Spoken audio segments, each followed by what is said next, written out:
നമസ്കാരം എല്ലാ പ്രേക്ഷകർക്കും ഇന്നത്തെ ഡോക്ടർ ക്യൂവിലേക്ക് സ്വാഗതം. ഇന്ന് കുട്ടികളിലെ ദന്ത സംരക്ഷണത്തെയും ഒപ്പം ദന്തരോഗങ്ങളെയും കുറിച്ചാണ് ഇന്ന് ഡോക്ടർ ക്യൂവിൽ സംസാരിക്കുന്നത്. ഇതിനായി Thiruvananthapuram doctor Kashi super speciality dental care സെന്ററിലെ pedo dentist doctor Anoop Haris എൻ്റെ ഒപ്പമുണ്ട്. ഡോക്ടർ സ്വാഗതം ഡോക്ടർ ക്യൂവിലേക്ക്. ഡോക്ടർ, നമ്മൾ ഏറ്റവും കൂടുതൽ കെയർഫുൾ ആവുന്നത് കുട്ടികളുടെ കാര്യത്തിൽ തന്നെയാണ്. കുട്ടികൾക്കാണെങ്കിൽ ഏറ്റവും കൂടുതൽ വരുന്ന രോഗങ്ങൾ വരുന്നതും പല്ലിനായിരിക്കും. കാരണം വലിച്ചു വാരി കഴിച്ച് ചോക്ലേറ്റ്സ് ഒക്കെ കഴിച്ചിട്ട്. അപ്പോൾ കുട്ടികൾക്ക് ഈ ദന്ത സംരക്ഷണത്തിൻ്റെ ആവശ്യകത എത്രത്തോളമുണ്ട്? പാൽപ്പല്ലുകൾ സംരക്ഷിക്കുക എന്നുള്ളത് ഏറ്റവും പ്രധാനപ്പെട്ട കാര്യമാണ്. ആദ്യം അതാണ് ശ്രദ്ധിക്കുക. ആദ്യം നമുക്ക് പാൽപ്പല്ലുകൾ സംരക്ഷിക്കും. കാരണം ഒരു പൊതുവായ ഒരിതുണ്ട്, പാൽപ്പല്ലല്ലേ അങ്ങ് എടുത്തു കളഞ്ഞാൽ അടുത്ത പല്ല് വരുമല്ലോ എന്നുള്ളത്. അത് തീർച്ചയായും തെറ്റാണ്. കാരണം കുട്ടിയുടെ ഏതൊരു ഡെവലപ്മെൻറ്റിനും നോർമലായിട്ട് വേണ്ടത് പാൽപ്പല്ലുകളുടെ ആരോഗ്യം തന്നെയാണ്. കാരണം കുട്ടിക്ക് ആഹാരം ചവച്ച് കഴിക്കാനും, കാരണം പാൽപ്പല്ലില്ലാത്ത സന്ദർഭങ്ങളിൽ അത് നേരെ ചവച്ച് കഴിക്കാൻ പറ്റിയില്ലെങ്കിൽ ദഹനക്കേട് അത് മുതലായ കാര്യങ്ങളുണ്ടാകുക. മാത്രമല്ല കുട്ടിയുടെ സംസാരം നേരെ വരിക. കാരണം പാൽപ്പല്ലുകൾ എടുത്ത് കളയുകയാണെങ്കിൽ കൊന്നെ വരിക, അതെല്ലാം വരും. അതുകൊണ്ട് പാൽപ്പല്ലിൻ്റെ തീർച്ചയായും പാൽപ്പല്ലുകൾ നല്ലവണ്ണം സംരക്ഷണം. മാത്രമല്ല പാൽപ്പല്ലിൻ്റെ വേറൊരു ഏറ്റവും വലിയ ഉപയോഗം എന്ന് വെച്ചാൽ അടുത്ത പല്ല്, അതായത് നമുക്ക് സ്ഥിരദന്തം വരുന്നത് നോർമലായിട്ട് വരണമെങ്കിൽ പാൽപ്പല്ല് കൊഴിഞ്ഞു തന്നെ പോകണം. അപ്പോൾ ഡോക്ടർ, ഈ പാൽപ്പല്ലിൽ ഉണ്ടാകുന്ന ഈ പ്രശ്നങ്ങളോ, ചെറിയ കാവിറ്റീസ് പ്രശ്നം, പ്രത്യേകിച്ച് ഈ പുഴുപ്പല്ലുകൾ വരുന്നത് കുട്ടികളാണ്, ഈ ചോക്ലേറ്റ്സ് ഒക്കെ കഴിക്കുന്നത്, അപ്പോൾ എന്ത് ചെയ്യും? നമുക്ക് എല്ലാ 3 മാസം മുതൽ 6 മാസത്തിലൊരിക്കലും ഈ ഡോക്ടറെ കാണിച്ച് ചെക്ക് ചെയ്യിക്കുക. എന്തെങ്കിലും കാരണവശാൽ നമുക്ക് ചെറിയൊരു കളർ വ്യത്യാസമോ ആഹാരം കുടുങ്ങുന്നതോ കണ്ടുകഴിഞ്ഞാൽ നമുക്കത് അടച്ച് സംരക്ഷിക്കാവുന്ന രീതികളേ ഉള്ളൂ. നമ്മളത് ഈ 6 മാസത്തിൻ്റെ പ്രത്യേകത എന്ന് വെച്ച് കഴിഞ്ഞാൽ നമുക്ക് ആ സമയങ്ങളാകുമ്പോൾ നമുക്ക് വളരെ ആ കേടുകൾ വളരെ ആ ഫസ്റ്റ് സ്റ്റേജിൽ തന്നെ നമുക്ക് തിരിച്ചറിയാൻ പറ്റുകയും വളരെ ലളിതമായ രീതിയിൽ തന്നെ അതങ്ങ് സംരക്ഷിക്കുകയും ചെയ്യാം. ഈ കേടുകൾ നമ്മൾ അങ്ങ് നേരെ ഇത്തിരി താമസിച്ച് പോവുകയാണെങ്കിൽ ഇത് താഴോട്ട് പോയിട്ട് കുട്ടിക്ക് വേദനയൊക്കെ വരാം. മറ്റാരോഗ്യ പ്രശ്നങ്ങൾക്കും കാരണമാകുമോ ഡോക്ടർ ഈ പല്ലിലുണ്ടാകുന്ന? കാരണം നേരെ ചികിത്സിക്കാതിരിക്കുകയാണെങ്കിൽ ഇത് ആപ്സിസ് അങ്ങനെ മുതലായി ഇതിലോട്ട് മാറാം. ഈ ഡോക്ടർ, ഈ കുട്ടികൾ മെലിഞ്ഞിരിക്കാം, പല്ലിൽ എന്തെങ്കിലും പ്രശ്നം ഉണ്ടെങ്കിൽ മെലിഞ്ഞിരിക്കും എന്ന് പറയുന്നതിലൊരു കാര്യം എന്താണ്? ഇതെന്ന് വെച്ചാൽ പല്ലിന് വേദന തുടങ്ങിയാൽ കുട്ടികൾ ആഹാരം ചവയ്ക്കത്തില്ല. ആഹാരം ഇപ്പോൾ എന്ത് മധുരമുള്ള ആഹാരമാണ് അവർ മാക്സിമം ഉപേക്ഷിക്കാൻ ശ്രമിക്കും. അപ്പം മാത്രമല്ല ഈ വേറൊരു കാര്യം എന്ന് വെച്ചാൽ നമ്മൾ ഈ പല്ല് ചവയ്ക്കാത്ത നമ്മൾ ആഹാരം നേരെ ചവച്ച്, ഞാൻ നേരത്തെ പറഞ്ഞതുപോലെ തന്നെ അത് നേരെ ചവച്ച് കഴിച്ചാൽ മാത്രമേ നേരെയായ ദഹനം സംഭവിക്കത്തുള്ളൂ. അല്ലെന്നുണ്ടെങ്കിൽ അത് ആ ദഹനത്തിൻ്റെ ഇത് വരുമ്പോഴത്തേക്ക് കുട്ടികൾ മെലിയാൻ തുടങ്ങും. ശരി ഡോക്ടർ, ഇപ്പോൾ കുട്ടികളുടെ കാര്യത്തിൽ നമ്മൾ എത്ര വയസ്സ് തൊട്ട് ഈ ദന്ത സംരക്ഷണത്തിൻ്റെ ആവശ്യകതയുണ്ട്? പല്ല് മുളയ്ക്കുമ്പോൾ തൊട്ട്? ഒരിക്കലല്ല, കുട്ടി ജനിച്ചതിൻ്റെ പിറ്റേന്ന് മുതൽ തുടങ്ങണം. കാരണം എന്ന് വെച്ച് കഴിഞ്ഞാൽ നമുക്ക് പാല് ആദ്യം നമ്മുടെ പല്ല് മുളച്ച് വരുന്ന 6-ാം മാസത്തിലാണ്. അതുവരെ നമുക്ക് മോണ മാത്രമേ ഉള്ളൂ. എന്നാലും പാല് കൊടുത്തു കഴിഞ്ഞ ഉടനെ തന്നെ നമ്മൾ ചെറുതായിട്ടൊരു നനഞ്ഞ തുണി വെച്ച് മോണ നല്ലവണ്ണം വൃത്തിയാക്കി വെക്കണം. 6-ാം മാസത്തിലാണ് നമുക്ക് ആദ്യമായിട്ട് പല്ല് മുളയ്ക്കുന്നത്. ആ സമയത്ത് നമുക്ക് മോണ വൃത്തിയാക്കുന്നതിൻ്റെ കൂടെ തന്നെ ഫിംഗർ ബ്രഷ് എന്നൊരു സാധനം കിട്ടും. നമുക്ക് എല്ലാ മെഡിക്കൽ സ്റ്റോറിലും കിട്ടുന്നതാണ്. അത് എന്തെന്ന് വെച്ച് കഴിഞ്ഞാൽ നമ്മൾ ഒരു കയ്യിലിടുന്നൊരു ഉറയാണ്, അതിൻ്റെ അറ്റത്ത് ബ്രിസിൽസ്, പല്ലിൻ്റെ അത്യാവശ്യമുള്ള ബ്രിസിൽസ് പോലൊരു സാധനമാണ്. അപ്പോൾ അത് വെച്ച് നമുക്ക് ആ പല്ല് നല്ലവണ്ണം വൃത്തിയാക്കി കൊടുക്കും. കുട്ടികൾക്ക് വേണം. മാത്രമല്ല അതിൻ്റെ ഉപയോഗം എന്ന് വെച്ചാൽ നമ്മുടെ കയ്യിലിടുന്നത് കാരണം കൈ തെറ്റിപ്പോകത്തില്ല, മോണം മുറിയുകയോ അങ്ങനെയൊന്നും ഉണ്ടാകത്തില്ല. അത് കഴിഞ്ഞ് ഒരു 1-1.5 വയസ്സൊക്കെ ആകുമ്പോഴത്തേക്ക് നമുക്ക് സാധാരണ ബ്രഷിലോട്ട്, 1 വയസ്സൊക്കെ ആകുമ്പോൾ നമുക്ക് സാധാരണ ബ്രഷ് യൂസ് ചെയ്ത് തുടങ്ങാം. അതായത് ആദ്യം നമുക്ക് ഓരോ പ്രായത്തിനനുസരിച്ചുള്ള ബ്രഷുകളുണ്ട്. അത് ബ്രഷ് എങ്ങനെ നമുക്ക് മനസ്സിലാക്കാമെന്ന് വെച്ച് കഴിഞ്ഞാൽ അതിൻ്റെ ഹെഡ് ചെറുതായിരിക്കും, ബ്രിസിൽസ് സോഫ്റ്റ് ആയിരിക്കും. പക്ഷേ നമുക്ക് ഈ സമയത്തൊന്നും പേസ്റ്റ് യൂസ് ചെയ്ത് തുടങ്ങേണ്ട ആവശ്യമില്ല. പേസ്റ്റ് യൂസ് ചെയ്ത് തുടങ്ങുന്നത് കുട്ടിക്ക് തുപ്പാൻ കുട്ടി റെഡിയായി എന്നറിയുന്ന ഒരു സന്ദർഭങ്ങളിൽ മാത്രമേ നമ്മൾ പേസ്റ്റ് യൂസ് ചെയ്ത് തുടങ്ങാവുള്ളൂ.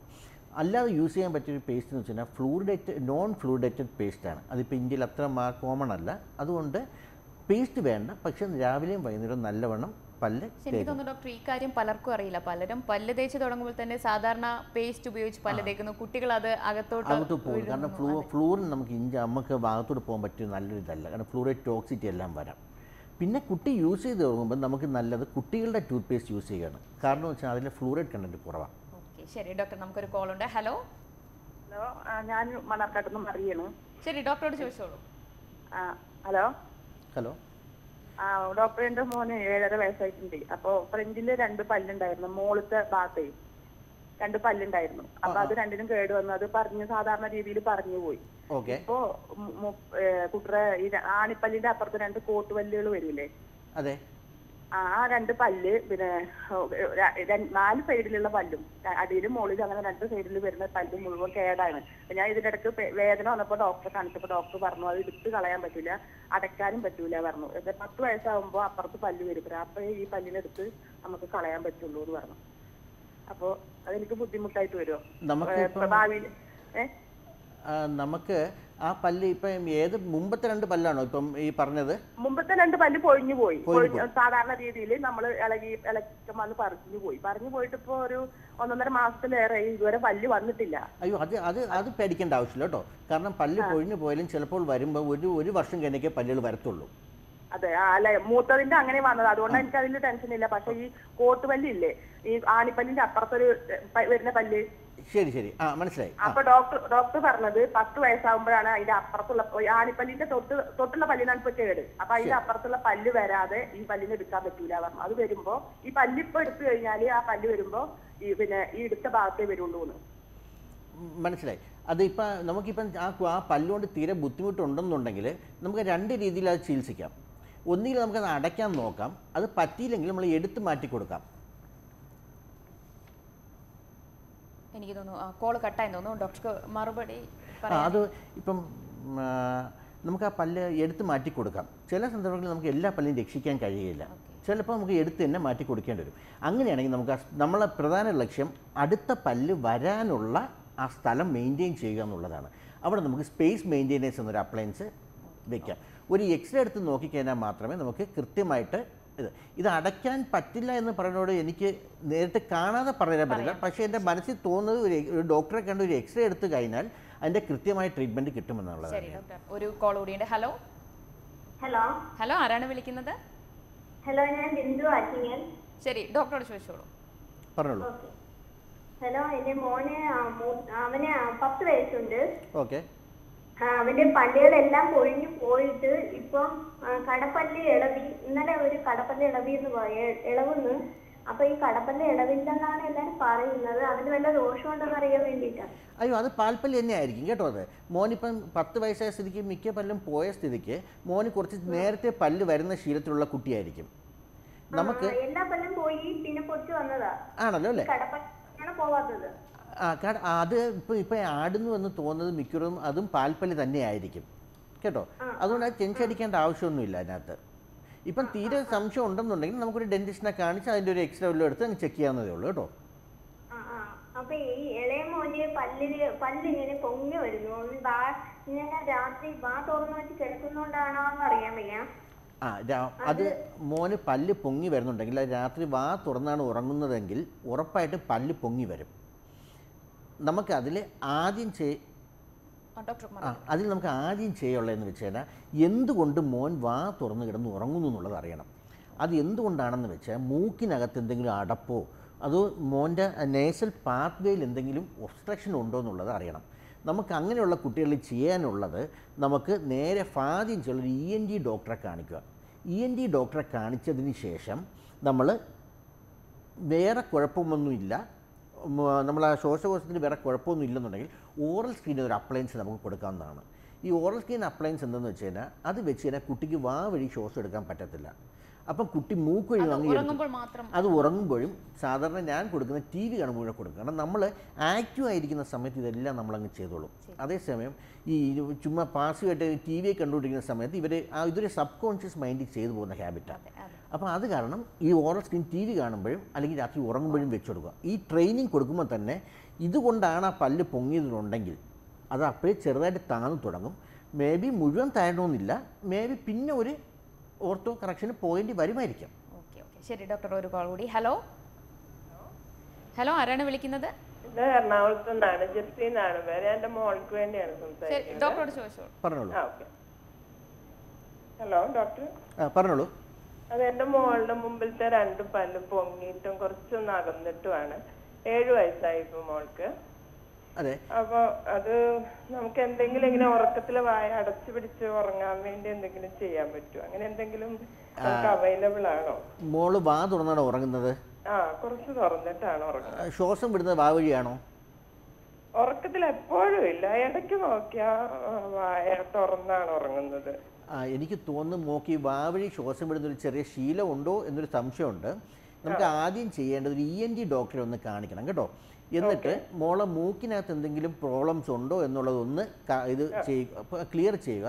ക്ലിയർ ചെയ്തതിന് ശേഷം നമുക്ക് വീണ്ടും മോക്ക് കുഴപ്പമൊന്നുമില്ലെങ്കിൽ ഒരു ഡെന്റിസ്റ്റിനെ കാണിച്ചിട്ട് ഓറൽ സ്ക്രീൻ എന്നൊരു അപ്ലയൻസ് ഉണ്ട്, അത് യൂസ് ചെയ്ത് തുടങ്ങാനുള്ള ടൈം.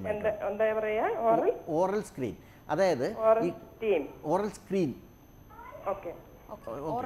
ഓറൽ സ്ക്രീൻ അത് ഓറൽ സ്ക്രീൻ അത് ഡെന്റിസ്റ്റിനെ കാണിച്ചതിന് അവരത് ചെയ്ത് തരുന്നതായിരിക്കും. അപ്പോൾ നമ്മൾ ഇതിനകത്ത് പ്രത്യേകം ശ്രദ്ധിക്കാനുള്ളൊരു കാര്യം എന്ന് വെച്ച് കഴിഞ്ഞാൽ എന്തുകൊണ്ട് മോൾ വാവഴി ശ്വാസം എടുക്കുന്നു എന്ന് അറിയാൻ വേണ്ടിയാണ് ഞാൻ ENT ഡോക്ടറെ അടുത്ത് കാണിക്കാൻ പറഞ്ഞത്. ഓക്കെ, ശരി ഡോക്ടർ. ഇപ്പോൾ കുട്ടികളിൽ പലതരത്തിലുള്ള ദന്തരോഗങ്ങൾ, പല്ല് കേടായി പോവുക, പ്രധാനമായി എന്തൊക്കെ രോഗങ്ങളാണ് ഡോക്ടർ ഈ കുട്ടികളിൽ പ്രധാനമായിട്ടും കണ്ടുവരുന്നത്? രോഗങ്ങളെന്ന് ഉദ്ദേശിച്ചത് പല്ലിനെ ബാധിക്കുന്ന പല്ലിന് നമുക്കിപ്പം പല രീതിയിൽ നോക്കാം. ഒന്നെന്ന് വെച്ചാൽ കുട്ടികൾക്ക് കുട്ടികളും വേദന, പല്ലിനുള്ള കേട് അത് തന്നെയായിരിക്കും.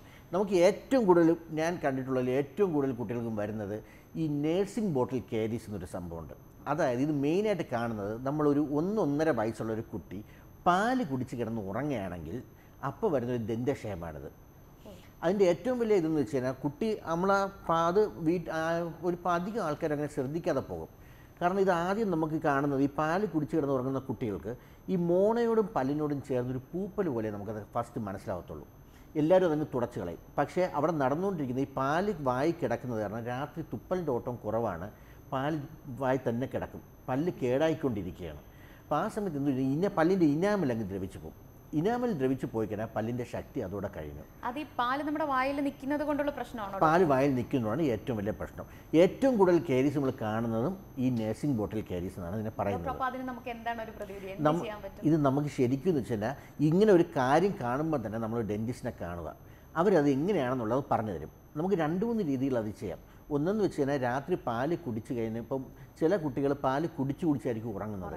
അപ്പോൾ അങ്ങനെയുള്ള കുട്ടികൾക്ക് നമുക്ക് ചെയ്യാവുന്നതെന്ന് വെച്ച് കഴിഞ്ഞാൽ നമുക്ക് വേണമെങ്കിൽ ഒരു പാൽക്കുപ്പിക്കകത്ത് ഇത്തിരി വെള്ളം കൂടെ കരുതി വെച്ചേക്കാം.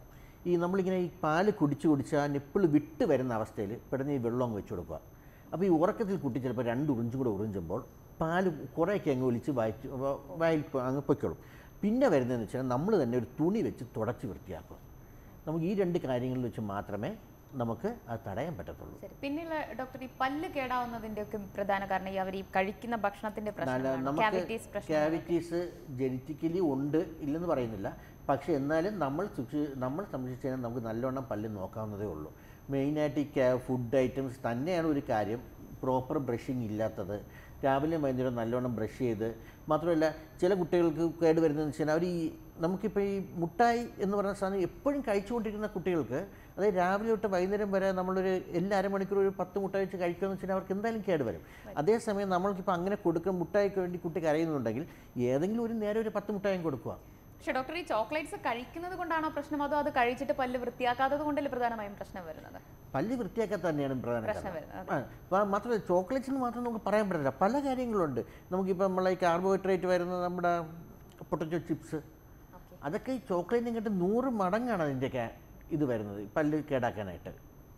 ശരിയാണ്. അതെ ഡോക്ടർ, ഇതോടൊപ്പം ഇപ്പോൾ പാൽപ്പല്ലുകൾ വന്ന് എന്തെങ്കിലും പ്രശ്നം വന്നു കഴിഞ്ഞാൽ അത് താനെ കൊഴിഞ്ഞു പോകാൻ വരെ വെയിറ്റ് ചെയ്യണോ, അതോ അതിന് എന്തെങ്കിലും ചികിത്സാ രീതികൾ ഉടനെ ചെയ്യേണ്ടതാണ്? കാരണമെന്ന് വെച്ച് കഴിഞ്ഞാൽ ഈ പാൽപ്പല്ലുകൾ നമ്മൾ എങ്ങനെയെങ്കിലും നോർമലായിട്ട് പൊഴിഞ്ഞു പോകുന്നത് വരെയും കൊണ്ടുപോകേണ്ടതാണ്. അപ്പോൾ നമുക്ക് പല്ലിപ്പം ചെറിയ കേടുകളാണെങ്കിൽ അടച്ചു വെക്കുക. ഇനിയിപ്പം കുട്ടിക്ക് വേദന ആയിപ്പോയെങ്കിൽ പൾപ്പക്ടമി എന്നൊരു പ്രൊസീജിയറുണ്ട്. അതായത് വലിയ ആൾക്കാരിൽ ചെയ്യുന്ന റൂട്ട് കനാൽ പോലത്തെ ഒരു പ്രൊസീജിയറാണ്. അത് ചെയ്ത് ക്യാപ്പ് ചെയ്യുക. അതല്ല നമുക്ക് പല്ല് രക്ഷിക്കാൻ പറ്റാത്തൊരു അവസ്ഥയിലാണെന്നുണ്ടെങ്കിൽ ആ പല്ല് ഒഴിവാക്കി കൊടുക്കുകയും ചെയ്യും. എന്തുകൊണ്ടാണ് ഡോക്ടർ അതിന് ട്രീറ്റ്മെന്റ് കൊടുത്തില്ലെങ്കിൽ പിന്നീട് വരുന്ന പല്ലുകൾക്ക് അത് എന്തെങ്കിലും പ്രശ്നങ്ങൾ ഉണ്ടാക്കുന്നത് കൊണ്ടാണോ? അല്ല, ആ കുട്ടിക്കുള്ള വേദന മാറത്തില്ല. അതൊരു ഇൻഫെക്ഷൻ ആയിട്ടുള്ള സൈറ്റായിട്ട് ഇരിക്കും. അതിനകത്ത് ആഹാരം കുടുങ്ങിയിരിക്കും. കുട്ടിക്ക് രാത്രിയാകുമ്പോൾ വേദന, ചില കുട്ടികൾ രാത്രി ഉറങ്ങാറില്ല. പിന്നെ ചിലപ്പോൾ പെട്ടെന്നായിരിക്കും നീര് വരുന്നത്. പിന്നെ ഇതിനൊക്കെ പ്രോബ്ലം എന്ന് വെച്ചാൽ ഈ കുട്ടി ആ സൈഡൊന്നും യൂസ് ചെയ്യത്തില്ല. കുട്ടി വേദനയുള്ള സൈഡ് യൂസ് ചെയ്ത് ഇപ്പുറത്തെ സൈഡിലോട്ട് വരും. ശരി ഡോക്ടർ, നമുക്കൊരു കോൾ ഉണ്ട്. ഹലോ ഹലോ ഹലോ, ആരാണ് വിളിക്കുന്നത്? എനിക്കൊന്ന് കോള് കട്ടായെന്ന് തോന്നുന്നു. ശരി ഡോക്ടർ, ഇതിപ്പോൾ പാൽപ്പല്ലിന്റെ കാര്യത്തിൽ എങ്ങനെ നമ്മുടെ അണപ്പല്ലുകളിൽ പ്രശ്നങ്ങൾ വന്നാൽ അതെന്തായാലും ഒന്ന് കൊഴിഞ്ഞ് വീണ്ടും വരാനുള്ള സാധ്യതയില്ലാത്ത പല്ലുകളാണല്ലോ. അപ്പോൾ അതിന് പ്രശ്നങ്ങൾ വന്നു കഴിഞ്ഞാൽ എന്താണ് പ്രധാനമായിട്ടുള്ള ചികിത്സ? നമുക്ക് ഈ അണപ്പല്ലെന്ന് ഉദ്ദേശിച്ചത് നമുക്ക് 6ാമത്തെ വയസ്സ് വരുന്ന പല്ലാണ് ഉദ്ദേശിച്ചത്. അതായത് നമ്മളെ സ്ഥിരദന്തത്തിലുള്ളത്. നമ്മളൊരു പല്ല് വരുമ്പോൾ ഏറ്റവും വലിയ പ്രോബ്ലം എന്ന് വെച്ച് കഴിഞ്ഞാൽ പല്ല് വരുന്നൊരു 6 മാസം, അതായത് മുളച്ചു വായിക്കകത്ത് വരുന്നൊരു 6 മാസം നമ്മൾ വളരെ കെയർഫുള്ളായിരിക്കണം. കാരണം എന്ന് വെച്ച് കഴിഞ്ഞാൽ ഒരു പോസ്റ്റ് ഇറപ്റ്റീവ് മെച്ചുറേഷൻ എന്നൊരു ഇതുണ്ട്. അതായത് പല്ല് വരുന്നു, പുറത്തിറങ്ങുന്നു, പിന്നെ നമ്മുടെ വായിക്കത്തുള്ള തുപ്പൽ അതിനുള്ള ഇതെല്ലാം വെച്ചാണ് ഈ പല്ല് നേരെ മെച്ചുറാവുന്നത്. ഈ ഒരു 6 മാസം ഗ്യാപ്പിൽ വളരെ ചാൻസ് കൂടുതലാണ് വന്ന പല്ലിന് കേടുവരാൻ. അതുകൊണ്ട് പല്ല് വരുമ്പോൾ നമ്മൾ പ്രത്യേകിച്ചും നമ്മൾ ഈ 5, 7, 6 വയസ്സൊക്കെ ആകുമ്പോഴത്തേക്കും മാതാപിതാക്കൾ തന്നെ ഈ ബ്രഷ് ചെയ്യുമ്പോഴത്തേക്ക് പ്രത്യേകം ശ്രദ്ധിക്കണം, പുറകിലോട്ട് പോയി ബ്രഷ് ചെയ്യാൻ. കാരണം അണപ്പല്ലവിടെ വന്നു, കുട്ടി ആ ബ്രഷിൻ്റെ ആ ഒരു ഇത് ഇങ്ങനെ തന്നെ നിന്ന് പോയെന്ന് വരാം. അപ്പോൾ അത് കാരണം ഇത്തിരി ബാക്കിലോട്ട് പോയി ബ്രഷ് ചെയ്യാനുള്ള ഇതാക്കണം. മാത്രമല്ല പല രീതിയിലുള്ള ഇപ്പോൾ പ്രിവെൻറ്റീവ് മെഷേഴ്സ് ഉണ്ട്. നമുക്ക് fluoride application, pit and fissure, ഇതെല്ലാം ചെയ്ത് അതിനൊന്ന് മെച്ചുർ ചെയ്യാനുള്ള ടൈം കൊടുക്കണം. അല്ലെങ്കിൽ അതല്ല അത് വന്ന് കഴിഞ്ഞ് കേടായിപ്പോയി കഴിഞ്ഞാൽ അത് ദോഷമായി മാറും. ശരി ഡോക്ടർ, ഒരു കോൾ ഉണ്ട്. ഹലോ ഹലോ ഹലോ, ആരാണ് വിളിക്കുന്നത്? ഇത് കൊട്ടാരക്കരയെന്നാണേ. ശരി ഡോക്ടറോട് ചോദിച്ചോളൂ. പറഞ്ഞോളൂ. ഡോക്ടർ, ഞാൻ കൊട്ടാരക്കരയെന്നാണ് വിളിക്കുന്നത്, പെരുന്തു എന്നാണ്. എന്റെ മോൾക്കാണെങ്കിൽ 13 വയസ്സുണ്ട്. അപ്പൊ മോളുടെ പല്ലിലെല്ലാം ഈ വെളുത്ത പാട് ഫോം ചെയ്യുന്നുണ്ട്. അതെന്തുകൊണ്ടാണ്? എല്ലാ പല്ലിലും വരുന്നുണ്ടോ? എല്ലാ പല്ലിലും, എല്ലാ ഫ്രണ്ടിലെ എല്ലാ പല്ലിലും, ഫ്രണ്ടിലും മുകളിലത്തും താഴത്തെ എല്ലാ പല്ലിലും വെളുത്ത പാടുകൾ ഇങ്ങനെ കാണുന്നുണ്ട്. ഫ്രണ്ടിലെ പല്ല് മാത്രമേ ഉള്ളൂ? അണപ്പല്ലിലും വെള്ളപ്പാടുകളുണ്ടോ? അണപ്പല്ലിലൊന്നുമില്ല, ഫ്രണ്ട് പല്ല്. അത് മിക്കവാറും അത് ഇനാമൽ ഹൈപ്പോപ്ലേസിയ എന്നൊരു ഇതാണ്. അതായത് നമ്മുടെ പല്ല് ഉണ്ടാകുന്ന സമയത്ത് ഇനാമൽ നേരെ വീഴാത്തത് കൊണ്ടായിരിക്കണം. ഇപ്പം നമ്മൾ ചെയ്യാനുള്ളതെന്ന് വെച്ചാൽ സാധാരണ നമ്മളൊരു 16 വയസ്സ് വരെ ഇതിന് നമ്മളൊരു ട്രീറ്റ്മെൻറ്റ് കൊടുക്കാറില്ല. കാരണം ഇതങ്ങ് മങ്ങി മാക്സിമം അങ്ങ് പോകട്ടെ എന്നുള്ള കൺസെപ്റ്റിൽ.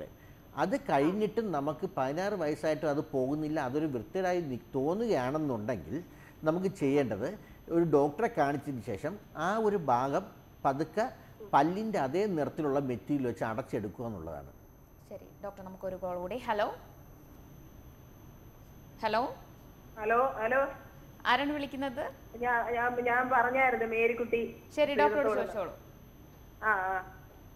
പറഞ്ഞോളൂ. പിന്നെ സാറേ പറഞ്ഞോളൂ. സാറേ അവിടെ TV ഓൺ ചെയ്ത് വെച്ചിട്ടുണ്ടെങ്കിൽ അതിന്റെ വോളിയം കുറച്ച് സംസാരിക്കാമോ? ഫോണിൽ സംസാരിക്കാമോ? ഞങ്ങൾ വോളിയം കുറച്ച് വെച്ചേക്കുവാ. ശരി, പറഞ്ഞോളൂ. ഞാൻ ഡോക്ടറാണോ? അതെ. സാറാണോ? ഹലോ, പറഞ്ഞോളൂ. അതെ, ഞാൻ വിളിക്കുന്നത് പിന്നെ 21 വയസ്സുള്ള ഒരു ക്രിസ്റ്റീന എന്ന് പറയുന്ന മോളാ, എന്റെ മോള്. അന്നേരം പാൽപ്പല്ല് പോയിട്ടില്ല, ഇപ്പൊ 3 അടുക്കില് പല്ലായിട്ട് ഇരിക്കുക. അന്നേരം അതിന് എന്തുവാ സാറ്, അതിൽ നിന്നൊരു മറുപടി എന്തുവാ പ്രതീക്ഷിക്കേണ്ടി ഞങ്ങള്? ഇത്തിരി ബുദ്ധിമുട്ടുള്ള ചോദ്യമാണ്. കാരണം എനിക്കൊന്ന് കണ്ടാൽ മാത്രമേ അത് പറഞ്ഞു തരാൻ പറ്റത്തുള്ളൂ. പാൽപ്പല്ല് സാധാരണഗതിയിൽ 13നും 14നും വയസ്സിനും ഇടയ്ക്ക് പൂർണ്ണമായും പൊയിന് പോകേണ്ടതാണ്. ചില കുട്ടികൾക്ക് ഈ പല്ല് പോകാതെ തന്നെ മറ്റേ പല്ല് വരാം. അതെന്തുകൊണ്ടായിരിക്കും ഡോക്ടർ? അതെന്ന് വെച്ചാൽ ചില നമ്മളെ നാച്ചുറലായിട്ടുള്ള കാര്യം എന്ന് വെച്ചാൽ ഈ നമ്മുടെ പാൽപ്പല്ലിൻ്റെ നേരെ താഴെ തന്നെയാണ് നമ്മുടെ സ്ഥിരദന്തങ്ങളുള്ളത്. അപ്പോൾ സ്ഥിരദന്തം താഴോട്ട് വരുന്നതനുസരിച്ച് പാൽപ്പല്ലുകൾ പതുക്കെ ദ്രവിച്ചു തുടങ്ങും. അങ്ങനെയാണ് പിന്നെ സ്ഥിരദന്തം പതുക്കെ പുറത്തിറങ്ങുമ്പോൾ പാൽപ്പല്ലിൽ പൊയിന് പോകാം.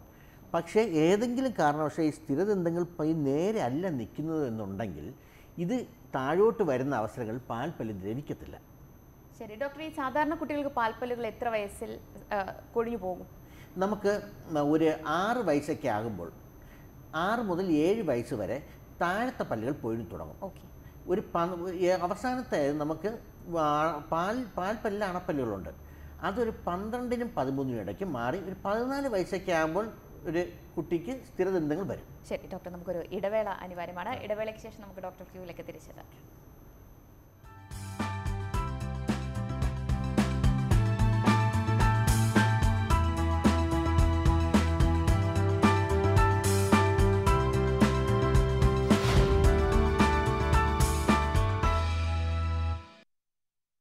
ഡോക്ടർ ക്യൂവിലേക്ക് വീണ്ടും. ഡോക്ടർ, ഈ കുട്ടികളിലെ ദന്തരോഗങ്ങൾ നോക്കുമ്പോൾ പല്ല് പെട്ടെന്ന് ഈ ദ്രവിച്ചു പോകുന്ന ഇത് കണ്ടുവരുന്നുണ്ടല്ലോ, അത് എന്തായിരിക്കാം പ്രധാനമായിട്ട്, എന്ത് കാരണം കൊണ്ടായിരിക്കാം അങ്ങനെ വരുന്നത്? പല്ല് ദ്രവിക്കുന്നതിന് ഞാൻ നേരത്തെ പറഞ്ഞ പോലെ തന്നെ ആ നേഴ്സിംഗ് ബോട്ടിൽ കേരീസ് എന്നൊരു ഇത് തന്നെയാണ് ഏറ്റവും വലിയ കാര്യം. അതായത് പാല് കുടിച്ചുകൊണ്ട് കുട്ടി ഉറങ്ങുക, ആ സമയത്ത് വരുന്ന പല്ലുകളിലാണ് കൂടുതലും ഇത് ദ്രവിച്ച് വരുന്നത്. അല്ലാതെ നമുക്ക് ദ്രവിക്കാം, പല കാരണങ്ങളുണ്ടെങ്കിലും ഇത് തന്നെയാണ് ഏറ്റവും പ്രധാനമായിട്ടുള്ള കാരണം. ശരി, പിന്നെയുള്ള പ്രശ്നം പല്ല് പൊങ്ങുന്നതാണ് ഫ്രണ്ട് ലെവൽ. എപ്പോൾ തൊട്ട് നമുക്ക് കമ്പി ഇടാൻ ഡോക്ടർ ഈ കുട്ടികളുടെ കാര്യത്തിലാണ്? നമുക്ക് സ്ഥിരമായി കമ്പി ഇടാൻ, മുത്ത് കമ്പി ഇടുകയാണെങ്കിൽ അതൊരു 13 വയസ്സൊക്കെ ആകുമ്പോൾ മാത്രം മതി നമ്മളത് നോക്കുന്നത്. പക്ഷേ ചില സന്ദർഭങ്ങളിൽ നമ്മൾക്ക് കുട്ടിക്കാലത്ത് ഇട്ട് കൊടുക്കേണ്ടി വരും. അതായത് മെയിനായിട്ട് കമ്പി എന്നതിന് കൂടുതലായിട്ട് അപ്ലയൻസസ്, നമുക്ക് ചില കാര്യങ്ങൾക്ക് അപ്ലയൻസസ് കൊടുക്കേണ്ടി വരും. ഒന്ന് ഈ വാ തുറന്ന് കിടന്നുറങ്ങുന്ന കുട്ടിക്ക്, അങ്ങനെയാണെങ്കിൽ ആ കുട്ടിക്ക് നമുക്കൊരു ഓറൽ സ്ക്രീൻ ഒരു അപ്ലയൻസ് കൊടുക്കും. മാത്രമല്ല ചില കുട്ടികൾക്ക് കൈ ഉറിഞ്ചുന്ന സ്വഭാവം കാണും. അങ്ങനെ ഉറിഞ്ചുന്ന കുട്ടികൾക്ക് പല്ല് തള്ളി വരാം. അങ്ങനെയാണെങ്കിൽ നമ്മൾ പല്ല് തള്ളുന്നതിനേക്കാൾ കൂടുതൽ ആ ശീലം മാറ്റാൻ വേണ്ടിയാണ് നോക്കുന്നത്. ഫിക്സഡ് ടങ് ഗാർഡ് എന്നൊരു സാധനം കൊടുക്കാം. ചില കുട്ടികൾക്കെന്ന് വെച്ചാൽ എന്ത് നാക്കിട്ടായിരിക്കും ഇങ്ങനെ തള്ളിക്കൊണ്ടിരിക്കുക. അങ്ങനെയുള്ള കുട്ടികൾക്കും പല്ല് തള്ളാം. അങ്ങനെയുള്ള കുട്ടികൾക്ക് നമ്മൾ ടങ് ഗാർഡ് കൊടുക്കേണ്ടി വരും. മാത്രമല്ല പിന്നെ ഉള്ളതെന്ന് വെച്ചാൽ ഇത് തള്ളുന്ന ചില കാര്യങ്ങൾ ചില സമയത്ത് എല്ലും നമ്മളെ കീഴ്ത്താടിയോ മേൽത്താടിയോ തള്ളി വരാം. അങ്ങനെയാണെന്നുണ്ടെങ്കിൽ നമുക്കൊരിക്കലും ഇതൊരു മുത്തുകമ്പിയിട്ട് കറക്റ്റ് ചെയ്യാൻ വേണ്ടി വെയിറ്റ് ചെയ്യാൻ പറ്റത്തില്ല. അതിൻ്റെ ചികിത്സ ഒരു 8 വയസ്സ് മുതൽ തന്നെ നമ്മൾ ഐഡൻറ്റിഫൈ ചെയ്ത് സ്റ്റാർട്ട് ചെയ്താൽ മാത്രമേ നമുക്ക് ഈ മുത്തുകമ്പി ഇടുന്ന സമയത്ത് റിസൾട്ട് കിട്ടത്തുള്ളൂ. ഇല്ലെങ്കിൽ ചിലപ്പോൾ സർജിക്കലി പോകേണ്ടി വരും. ഓക്കെ ഡോക്ടർ, നമുക്കൊരു കോൾ ഉണ്ട്. ഹലോ ഹലോ, ആരാണ് വിളിക്കുന്നത്? ശരി, ഡോക്ടറോട് ചോദിച്ചു. പറഞ്ഞോളൂ. Hello doctor. ഹലോ. എൻ്റെ കുട്ടിക്ക് 7 വയസ്സായി, ആൺകുട്ടിയാണ്. ഓക്കെ. അപ്പോൾ ഒരു മാർച്ച് മാസം ആയപ്പോൾ പല്ല് പറഞ്ഞു പോയി. ഓക്കെ. ഇതുവരെ ആ പല്ല് വന്നിട്ടില്ല. ഫ്രണ്ടിലെ പല്ല, മുകളിലത്തെ ആണേല്. മുകളിലത്തെ പല്ലാണോ? ആ അതെ. നമ്മൾ മുകളിലത്തെ പല്ല് ടെൻഷൻ അടിക്കണ്ട കേട്ടോ. അത് സാധാരണ പറഞ്ഞു പോയാൽ ഒരു മിനിമം ഒരു വർഷം വരെ എടുക്കാം നമുക്ക് ആ പല്ല് വരാനായിട്ട്. കാരണം അത് യൂഷ്വലി നമുക്ക് പറഞ്ഞു പോയി ഉടനെ വരത്തില്ല. എന്തായാലും ഒരു 6 മാസം നിങ്ങൾ ടെൻഷൻ അടിക്കാൻ വേണ്ട. നമുക്കൊരു 9 മാസമൊക്കെ ആയിട്ടും ഒരു മോണയ്ക്ക് തടുപ്പൊന്നും ഇല്ലെങ്കിൽ മാത്രം വേണേൽ നമുക്ക് ഡെൻറ്റിസ്റ്റിനെ കണ്ട് ഒരു എക്സ്റേ എടുത്ത് നോക്കാം കേട്ടോ. ഇത് സാധാരണ കാണുന്നത് തന്നെയാണ്, ടെൻഷൻ അടിക്കേണ്ട ആവശ്യമില്ല കേട്ടോ. അത് ശരി ഡോക്ടർ, ഈ കുട്ടികളായാലും ഈ പല്ലിൽ എന്തെങ്കിലും പ്രശ്നങ്ങൾ വരുമ്പോൾ അവർക്കും ഈ റൂട്ട് കനാലിംഗ് ചികിത്സാ രീതികളൊക്കെ തന്നെയുണ്ടോ? അതെ, നമ്മൾ വലിയ ആൾക്കാർക്ക് ചെയ്യുന്ന എല്ലാ ചികിത്സയും കുട്ടികളിലും ചെയ്യുന്നുണ്ട്. ഇപ്പം മേ ബി ആ മെത്തേഡ് മാത്രം കുറച്ച് വ്യത്യാസമായിരിക്കും. നമ്മുടെ ലക്ഷ്യം തന്നെ കുട്ടിക്ക് വേദനയില്ലാതെ പല്ല് നോർമലി പൊഴിഞ്ഞു പോകുന്നവരെ അതിൻ്റെ ഉപയോഗങ്ങൾ എന്തൊക്കെയാണോ അതെല്ലാം നടക്കുന്ന രീതിയിൽ പല്ല് സംരക്ഷിക്കുക എന്നുള്ളതാണ് നമ്മുടെ ലക്ഷ്യം. ശരി ഡോക്ടർ, കുട്ടികളാകുമ്പോൾ ഈ ചികിത്സാ രീതികൾക്ക് ഇരുന്ന് തരിക എന്ന് പറയുന്നതാണല്ലോ മറ്റൊരു വലിയ ബുദ്ധിമുട്ട്. അത്തരത്തിലുള്ള പ്രശ്നങ്ങൾ എങ്ങനെ കൈകാര്യം? നമുക്ക് ഏറ്റവും കൂടുതൽ ബുദ്ധിമുട്ട് വരുന്നത് ഈ കുട്ടികളെ ട്രീറ്റ്മെൻറ്റ് ഇരുത്തുക എന്നുള്ളത് മാത്രമേ ഉള്ളൂ. കാരണം ഈ ഡെൻ്റൽ ട്രീറ്റ്മെൻറ്റ് എന്ന് പറഞ്ഞാൽ എല്ലാവർക്കും ഒരു ചെറിയ പേടിയുണ്ട്, വലിയവർക്കായാലും കുട്ടികൾക്കായാലും. അപ്പോൾ കുട്ടികൾക്ക് പൊതുവേ ഒന്ന് പേടി കൂടും. പക്ഷേ എൻ്റെ ഒരു അഭിപ്രായത്തിൽ ആ പേടി കൂടാനുള്ള ഏറ്റവും വലിയ കാരണം മാതാപിതാക്കൾ തന്നെയാണ്. കാരണം പല്ല് തേച്ചില്ലെങ്കിൽ ഉടനെ ഡെൻറ്റിസ്റ്റിന് എടുത്തുകൊണ്ട് കുത്തി വയ്ക്കുക, അല്ലെങ്കിൽ അങ്ങനെ പറഞ്ഞ് ഓരോ കാര്യങ്ങൾ നമ്മളിവിടെ പേടിപ്പിക്കും. ഈ പേടിയെല്ലാം മനസ്സിൽ കിടന്ന കുട്ടികൾ ശരിക്കും ട്രീറ്റ്മെൻറ്റ് വരുമ്പോൾ ശരിക്കും ഇതായിപ്പോവും. പക്ഷേ നമുക്കങ്ങനെ പണ്ടത്തെ പോലെ പിടിച്ച് ഒരു കുട്ടി കരഞ്ഞു എന്ന് വെച്ചാൽ ചികിത്സ കൊടുക്കാതിരിക്കാൻ പറ്റത്തില്ല. അതിന് കൊടുക്കാനുള്ള ചികിത്സ അതിന് കിട്ടിയേ പറ്റത്തുള്ളൂ. അപ്പം നമ്മൾ ബിഹേവിയർ മാനേജ്മെൻറ്റ് ടെക്നിക്സ് കൂടെ നമ്മളൊന്ന് അറിഞ്ഞിരിക്കണം. ഈ കുട്ടി എന്തുകൊണ്ട് കുട്ടി കരയുന്നു, അല്ലെങ്കിൽ കുട്ടിക്ക് എന്താണ് പേടി, അങ്ങനെയുള്ള കാര്യങ്ങൾ കൂടെ നമ്മൾ പേടി മാറ്റി ട്രീറ്റ്മെൻറ്റ് കൊടുക്കുക എന്നുള്ളതേ ഉള്ളൂ. തീർച്ചയായും വളരെയധികം നന്ദി ഡോക്ടർ, ഞങ്ങളുടെ അതിഥിയായതിന്. ഇനി ഒട്ടേറെ കാര്യങ്ങൾ ചോദിക്കാണ്ട്, പക്ഷേ സമയം ഇവിടെ കഴിയുകയാണ്. വളരെയധികം നന്ദി ഡോക്ടർ. Thank you. ഇന്നത്തെ ഡോക്ടർ ക്യൂ ഇവിടെ പൂർണ്ണമാവുകയാണ്. വീണ്ടും നാളെ കാണാം. നമസ്കാരം.